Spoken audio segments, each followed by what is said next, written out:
भाजपा राज में किसानों की दुर्दशा, खाद्य संकट पर फूटा गुस्सा, हाईवे जाम। उत्तर प्रदेश में खाद्य संकट गहराने से किसानों का गुस्सा सड़कों पर फूट पड़ा। अन्नदाताओं ने हाईवे जाम कर सरकार के खिलाफ जमकर प्रदर्शन किया।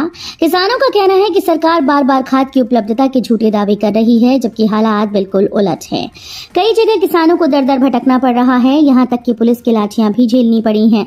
विपक्ष ने सवाल उठाया कि जब किसानों को खाद जैसी मूल जरूरत नहीं मिल रही, तो भाजपा सरकार के दावे कितने सही हैं। खाद्य संकट, स्कूल बंदी और चुनावी प्रक्रिया पर अखिलेश का भाजपा सरकार पर हमला। समाजवादी पार्टी अध्यक्ष अखिलेश यादव ने योगी सरकार पर तीखा हमला बोला है। उन्होंने कहा कि प्रदेश में खाद का गंभीर संकट है। किसान लाइन में खड़े खड़े जान गंवा रहे हैं, लेकिन खाद नहीं मिल रही। जंगली जानवरों के हमले से भी किसानों की जिंदगी असुरक्षित है। बिजनौर, पीलीभीत, लखीमपुर, सीतापुर, बलरामपुर में कई मौतें हो चुकी हैं। भाजपा सभा के खिलाफ करा रही दुष्प्रचार, पूजा पाल के आरोप पर अखिलेश का पलटवार। चायल विधायक पूजा पाल के आरोपों पर सपा प्रमुख अखिलेश यादव ने करारा जवाब दिया। अखिलेश ने कहा कि भाजपा पूजा पाल को मोहरा बनाकर समाजवादी पार्टी के खिलाफ दुष्प्रचार करा रही है। उन्होंने सवाल उठाया कि पूजा पाल बताएं, उन्हें जान का खतरा आखिर किससे है। हाल ही में योगी आदित्यनाथ से मुलाकात के बाद पूजा पाल ने सपा पर जान से मारने का आरोप लगाया था। बरेली के 434 प्राइमरी स्कूल्स में रुकी सैलरी, डेटा फीडिंग में लापरवाही बनी वजह। यूपी के बरेली जिले में शिक्षा विभाग ने बड़ी कार्रवाई करते हुए 434 प्राइमरी स्कूल्स की सैलरी रोक दी। जानकारी के मुताबिक यूडाइस पोर्टल पर स्कूल प्रोफाइल, अध्यापक प्रोफाइल, छात्र मॉड्यूल और कक्षा 1 में नए दाखिल बच्चों का डेटा समय पर अपलोड नहीं किया गया। इसके अलावा छात्र नामांकन, गैप और ड्रॉप बॉक्स से जुड़ी फंडिंग भी अधूरी पाई गई। हर घर जल योजना से खोदी गई सड़कें बनी ग्रामीणों की मुसीबत, मरम्मत की उठी मांग। तकवारा गांव में हर घर जल योजना के तहत खोदी गई सड़कों की मरम्मत न होने से ग्रामीण परेशान हैं। 2 साल बीतने के बावजूद सड़क की मरम्मत नहीं हुई, जिससे लोगों को, खासकर स्कूली बच्चों को आवागमन में भारी दिक्कतों का सामना करना पड़ रहा है। रविवार को ग्रामीणों ने बैठक कर समस्या पर चर्चा की। बैठक में मुनेन्द्र पाल, हर्ष प्रताप बुंदेला, राहुल अहिरवार और बाबूजी झा समेत कई लोग मौजूद रहे। हाईकोर्ट का बड़ा फैसला, विवाहित पुत्री भी अनुकंपा नियुक्ति की हकदार। इलाहाबाद हाईकोर्ट ने एक अहम फैसला सुनाते हुए कहा कि विवाहित पुत्री को सिर्फ वैवाहिक स्थिति के आधार पर अनुकंपा नियुक्ति से वंचित नहीं किया जा सकता। कोर्ट ने स्पष्ट किया है कि अनुकंपा नियुक्ति का अधिकार पुत्र और पुत्री दोनों को समान रूप से है। इस मामले में देवरिया की चंदा देवी की विशेष अपील पर सुनवाई करते हुए न्यायमूर्ति मनोज कुमार गुप्ता और न्यायमूर्ति राम मनोहर नारायण मिश्र की खंडपीठ ने जिला बेसिक शिक्षा अधिकारी को निर्देश दिया कि वे 8 सप्ताह के भीतर अपीलकर्ता की नियुक्ति पर निर्णय लें। गंगा एक्सप्रेसवे का विस्तार, मेरठ से हरिद्वार तक बनेगा 110 kilometre 6 lane highway. Ganga expressway का दूसरा चरण अब मेरठ से हरिद्वार तक जोड़े जाने की तैयारी में है। ये करीब 110 किलोमीटर लंबा और 6 लेन का हाईवे होगा। अधिकारियों के अनुसार इसका सर्वे पूर्ण कर लिया गया है और अब डीपीआर तैयार की जा रही है। डीपीआर में मार्ग में बदलाव की भी संभावना जताई जा रही है। नोएडा की कंपनी इस एक्सप्रेसवे को कम लंबाई और अधिक कनेक्टिविटी वाले मार्ग से निकालने पर काम कर रही है। गाजियाबाद मास्टर प्लान 2031 को मंजूरी, बढ़ेगा विकास और निवेश के अवसर।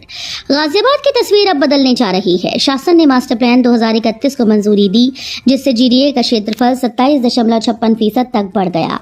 इस योजना के तहत गाजियाबाद, लोनी और मोदीनगर में नए आवासीय प्रोजेक्ट, ग्रुप हाउसिंग, मॉल, दुकानें, होटल, अस्पताल और उद्योग विकसित किए जाएंगे।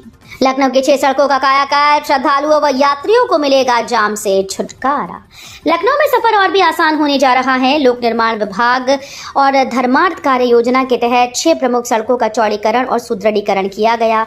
इसमें इंटौजा शिवपुरी होते हुए कठवारा मां चंद्रिका देवी धाम मार्ग शामिल है, जिसकी लंबाई करीब 10 किलोमीटर है। इस मार्ग के चौड़ीकरण से हर साल आने वाले करोड़ों श्रद्धालुओं को जाम की समस्या से राहत मिलेगी। मोदी बोले, भारत 100 देशों को करेगा ईवी निर्यात, रिसर्च और इनोवेशन बनेगा विकास का आधार।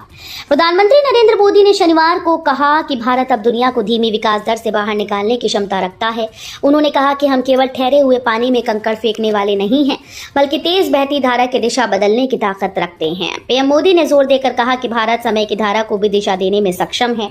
उन्होंने बड़ा ऐलान करते हुए कहा कि भारत जल्द ही 100 देशों को इलेक्ट्रिक वाहन निर्यात करेगा। ये उपलब्धि भारत को वैश्विक स्तर पर पहचान दिलाएगी। योगी बोले तत्परता और संवेदनशीलता से करें जन समस्याओं का निस्तारण।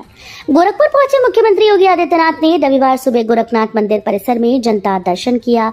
उन्होंने एक एक कर लोगों की समस्याएं सुनी और अधिकारियों को निर्देशित किया कि जनता की हर समस्या का निस्तारण तत्परता और संवेदनशीलता से किया जाए। सीएम ने कहा कि किसी भी शिकायत में हिला हवाली न हो और समाधान गुणवत्तापूर्ण, पारदर्शी व संतुष्टिपरक होना चाहिए। बॉम्बे हाईकोर्ट खुद देखेगा, सीएम योगी पर बनी फिल्म, सीबीएफसी पर देरी का आरोप। उत्तर प्रदेश के मुख्यमंत्री योगी आदित्यनाथ के जीवन पर आधारित फिल्म इन दिनों सुर्खियों में है। बॉम्बे हाईकोर्ट ने कहा कि वो फिल्म निर्माताओं की याचिका पर कोई आदेश देने से पहले खुद ये फिल्म देखेगा। फिल्म का नाम है Ajey the untold story of a yogi, जिसकी रिलीज में देरी का आरोप केंद्रीय फिल्म प्रमाणन बोर्ड पर लगाया गया है। सीएम योगी बोले यूपी दंगा मुक्त, माफिया मुक्त, गुंडों की प्रवृत्ति जड़ से खत्म। मुख्यमंत्री योगी आदित्यनाथ ने शनिवार को गोरखपुर में कल्याण मंडपम के लोकार्पण कार्यक्रम में कहा कि 8 साल पहले ये सोचना भी मुश्किल था कि उत्तर प्रदेश दंगा मुक्त और माफिया मुक्त होगा, लेकिन आज ये हकीकत है। उन्होंने कहा कि अब राज्य में माफिया प्रवृत्ति हावी नहीं हो सकती, क्योंकि इसे जड़ से उखाड़ फेंका गया है। सीएम योगी ने यह स्पष्ट किया कि अब गुंडे ना तो बहन बेटियों और न ही व्यापारियों के लिए खतरा बन सकते हैं। योगी सरकार की सवेरा योजना से बदली 16 लाख बुजुर्गों की जिंदगी, 24/7 एक कॉल पर मिल रही मदद। उत्तर प्रदेश में बुजुर्गों की सुरक्षा और सेवा के लिए शुरू की गई सवेरा योजना लाखों लोगों के लिए संबल बन गई है। सीएम योगी आदित्यनाथ के निर्देश पर यूपी 112 के जरिए अब तक 16 लाख से ज्यादा वरिष्ठ नागरिकों को सिर्फ एक कॉल पर मदद और सम्मान मिला। डीजीपी राजीव कृष्ण और डीजी नीरा रावत के निर्देश में बुजुर्गों के पंजीकरण के लिए विशेष अभियान भी चलाया जा रहा है। लखनऊ में होगा अंतरिक्ष यात्री शुभांशु शुक्ला का नागरिक अभिनंदन, सीएम योगी करेंगे स्वागत। भारतीय वायुसेना के ग्रुप कैप्टन और देश को अंतरिक्ष विज्ञान के क्षेत्र में गौरव दिलाने वाले शुभांशु शुक्ला का लखनऊ में भव्य स्वागत किया जाएगा। मुख्यमंत्री योगी आदित्यनाथ सोमवार को उनका नागरिक का अभिनंदन करेंगे। इस मौके पर डिप्टी सीएम केशव प्रसाद मौर्य, ब्रजेश पाठक सहित प्रदेश भर के कई मंत्री और बड़े नेता मौजूद रहेंगे। राहुल गांधी की यात्रा देश तोड़ने की साजिश, जनता देगी करारा जवाब। भाजपा सांसद और फिल्म अभिनेता रवि किशन ने रविवार को गोरखपुर में राहुल गांधी की यात्रा पर बड़ा हमला बोला। गुरुद्वारा पहुंचे रवि किशन ने मीडिया से बातचीत में कहा कि कांग्रेस नेता राहुल गांधी की ये यात्रा देश को तोड़ने की साजिश है। उन्होंने आरोप लगाया कि इस यात्रा में विदेशी ताकतों की भूमिका भी हो सकती है। रवि किशन ने विश्वास जताया कि देश की जनता ऐसे प्रयासों को कभी भी सफल नहीं होने देगी और करारा जवाब देगी। गोरखपुर विश्वविद्यालय का 44वां दीक्षांत समारोह आज, राज्यपाल करेगी अध्यक्षता और योजनाओं का लोकार्पण। दीनदयाल उपाध्याय गोरखपुर विश्वविद्यालय का 44वां दीक्षांत समारोह आज दोपहर 1 बजे गंभीरनाथ प्रेक्षागृह में आयोजित होगा। समारोह की अध्यक्षता उत्तर प्रदेश की राज्यपाल आनंदीबेन पटेल करेंगी। इस मौके पर वे प्रतिभाशाली विद्यार्थियों को पदक और उपाधि प्रदान करेंगी। साथ ही विश्वविद्यालय में करोड़ों रुपए की विभिन्न परियोजनाओं का लोकार्पण और शिलान्यास भी किया जाएगा। आगरा में नकली दवा कारोबार का भांडाफोड़, रेड के दौरान व्यापारी ने दी 1 करोड़ की रिश्वत की पेशकश। उत्तर प्रदेश के आगरा में नकली दवाओं के खिलाफ हुई बड़ी कार्रवाई में चौंकाने वाला मामला सामने आया। गोगिया मार्केट स्थित बंसल मेडिकल एजेंसी और हेमा मेडिकल स्टोर पर छापेमारी के दौरान एक दवा व्यापारी ने विभागीय अधिकारियों को 1 करोड़ रुपए रिश्वत देने की पेशकश की। ड्रग विभाग और एसटीएफ की टीम ने तुरंत पुलिस व आयकर विभाग को सूचना दी। व्यापारी को हिरासत में ले लिया गया और रुपयों से भरा बैग जब्त कर लिया गया। ग्रेटर नोएडा निक्की हत्याकांड, पति के बाद सास भी अरेस्ट, भागने की कोशिश में आरोपी घायल। ग्रेटर नोएडा में दहेज हत्या मामले में पुलिस ने बड़ा एक्शन लिया। मृतका निक्की की सास दया को गिरफ्तार कर लिया गया है। पुलिस ने बताया कि इस मामले में पहले ही आरोपी पति विपिन को अरेस्ट किया जा चुका है। रविवार को वो पुलिस हिरासत से बंदूक छीनकर भागने की कोशिश कर रहा था, तभी पुलिस ने उसका हाफ एनकाउंटर किया। गोली लगने से विपिन घायल हो गया और उसे अस्पताल में भर्ती कराया गया है। विधायक से नशे में बात करना पड़ा भारी, कानपुर के कृषि अधिकारी पर गिरेगी गाज, योगी सरकार लाएगी संपत्ति जांच में क्यूआर कोड सिस्टम। कानपुर के जिला कृषि अधिकारी अमर सिंह पर बड़ी कार्रवाई की तैयारी है। उन पर खाद वितरण में लापरवाही और विधायक की कॉल पर नशे में बात करने का आरोप लगा। वार्ता की रिकॉर्डिंग डीएम को मिली, जिसके बाद शासन को कार्रवाई की संस्तुति भेजी गई। माना जा रहा है कि अधिकारी पर जल्द ही कड़ी कार्रवाई होगी। सीएम योगी बोले, गुरुओं की शिक्षाओं व बलिदान के प्रति कृतज्ञ रहें, राष्ट्र धर्म की रक्षा सबका दायित्व।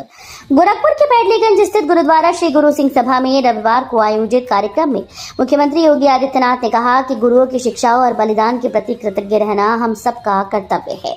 उन्होंने कहा कि राष्ट्र और धर्म की रक्षा हर नागरिक का दायित्व है। सीएम योगी ने गुरु ग्रंथ साहिब के 421वें प्रकाश पर्व पर आयोजित समागम में गुरुवाणी सुनी और संगत के बीच शामिल हुए। राजा महेंद्र प्रताप सिंह विश्वविद्यालय में समर्थ पोर्टल पर रजिस्ट्रेशन 30 अगस्त तक बढ़ा।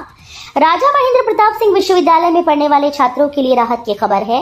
विश्वविद्यालय प्रशासन ने समर्थ पोर्टल पर रजिस्ट्रेशन की अंतिम तिथि को 6 दिन तक के लिए बढ़ा दिया। अब छात्र छात्राएं 25 अगस्त से 30 अगस्त तक पंजीकरण कर सकेंगे। कुलपति प्रोफेसर नरेंद्र बहादुर सिंह ने बताया कि यह निर्णय विद्यार्थियों के विशेष अनुरोध पर छात्र हित में लिया गया है। गाजियाबाद हज हाउस बनेगा, शादी ब्याह का वेन्यू, बुकिंग के लिए उमड़ी भीड़। गाजियाबाद का वीरान पड़ा हज हाउस अब शादियों की शहनाई से गूंजेगा। वर्ष 2014 में 52 करोड़ की लागत से तैयार हुआ ये भवन लंबे समय से उपेक्षा का शिकार था और जर्जर हालत में पहुंच चुका था। अब प्रशासन ने इसे नए प्रयोग के तौर पर शादी ब्याह के आयोजन के लिए उपलब्ध कराने का फैसला लिया है। हिंडन नदी के किनारे जीटी रोड पर बने इस हज हाउस की बुकिंग के लिए लोगों की लाइन्स लगनी शुरू हो गई हैं। लखनऊ में परिवहन विभाग की बड़ी कार्यवाही, नियम तोड़ने वाली 30 बसें सीज।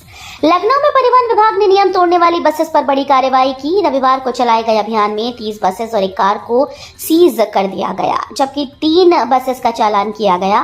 विभाग की टीम ने अहिमामऊ, कमता, मणियाव, भिटौली और अवध चौराहा इलाके में सघन चेकिंग की। जांच के दौरान बसेस में नंबर प्लेट छिपी होने, मानक के अनुरूप प्लेट न लगे होने और प्रेशर हॉर्न का इस्तेमाल करने जैसी गंभीर खामियां मिली। यूपी में मानसून की धमाकेदार वापसी, कई जिलों में आज भारी बारिश का येलो अलर्ट। उत्तर प्रदेश में मानसून ने जोरदार वापसी की। मौसम विभाग ने आज राज्य के कई जिलों में भारी बारिश का येलो अलर्ट जारी किया। बांदा, चित्रकूट, प्रयागराज, वाराणसी, कानपुर, आगरा, मथुरा, झांसी समेत कई इलाकों में तेज बारिश के साथ गरज चमक और वज्रपात की संभावना जताई गई। विभाग ने लोगों से सावधानी बरतने और सुरक्षित स्थानों पर रहने की अपील की।